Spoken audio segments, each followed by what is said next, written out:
चाचा जो भारतीय सेना में डॉक्टर के पद पर कार्यरत हैं, वो अक्सर हमसे मिलने हमारे गांव आया करते हैं और मेरे साथ हमेशा कोई ना कोई अपनी कहानी साझा करते हैं। ये उन्हीं में से एक कहानी है जो उन्होंने मुझे सुनाई थी। बात उस समय की है जब भारत और पाकिस्तान का कारगिल में युद्ध चल रहा था और मेरे चाचा को युद्ध में शामिल जवानों की सेवा करने का मौका मिला और उनकी पोस्टिंग कारगिल में हुई और वो भारत सरकार द्वारा चलाई गई एक स्पेशल ट्रेन के द्वारा कारगिल की ओर जा रहे थे कि तभी उनको पता चला कि पटरी पर कुछ प्रॉब्लम होने की वजह से ट्रेन आगे नहीं जा सकती और उनको रास्ते पे ही एक अनजान स्टेशन पर या यूं कहूँ कि एक सुनसान इलाके में उतरना पड़ा। वो जगह एक सुनसान बियाबान के अलावा और कुछ नहीं थी। वहाँ एक कच्चा रास्ता था और चारों तरफ जंगल के घने पेड़ ही पेड़ थे क्योंकि रात बहुत हो चुकी थी और कोई दूर दूर तक नजर नहीं आ रहा था। चाचा जी को समझ नहीं आ रहा था कि अब वो क्या करें क्योंकि वो एक सर्द रात थी और रात में ठंड बढ़ती ही जा रही थी। चाचा जी को लगा कि वो यहाँ रास्ते पर भी अपनी रात नहीं बिता सकते। उनको वहाँ से आगे यात्रा करने का कोई और जरिया भी समझ नहीं आ रहा था और वो इस बात की चिंता करने लगे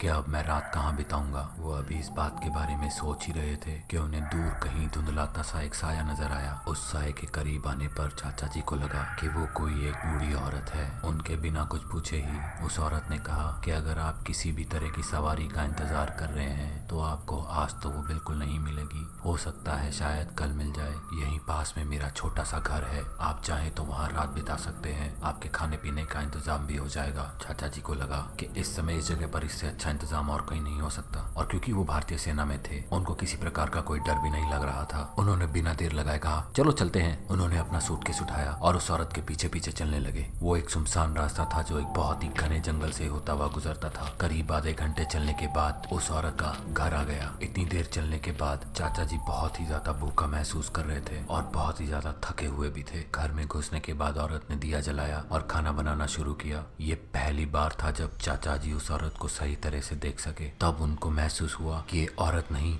मर्द है, पर क्योंकि चाचा जी की इस बारे में उस व्यक्ति के साथ कोई बात नहीं हुई थी इसलिए उन्होंने इस बात की तरफ ज्यादा तवज्जो नहीं दी और अपना खाना शुरू कर दिया और उस व्यक्ति से पूछा कहाँ सोने वाला हूँ। वो व्यक्ति उनको सीढ़ियों से ऊपर की तरफ एक छोटे से कमरे में ले गया जिसमें एक छोटी सी खिड़की भी बनी हुई थी। उस कमरे में सिर्फ एक बिस्तर था और कुछ भी नहीं। चाचा जी ने उस व्यक्ति को धन्यवाद कहते हुए शुभ रात्रि कहा, दरवाजा बंद किया और सोने चले गए। पर ये क्या, उस आदमी ने बाहर से ताला लगा दिया और चाचा जी को अंधेरे कमरे में बंद कर दिया। चाचा जी को बहुत ही अजीब लगा। उन्होंने उस व्यक्ति को आवाज भी लगाने की कोशिश करी पर सामने से कोई भी प्रतिक्रिया नहीं आई। पर इस बात को ज्यादा तवज्जो न देते हुए चाचा जी ने अपना बैग रखा और सोने के लिए चले गए।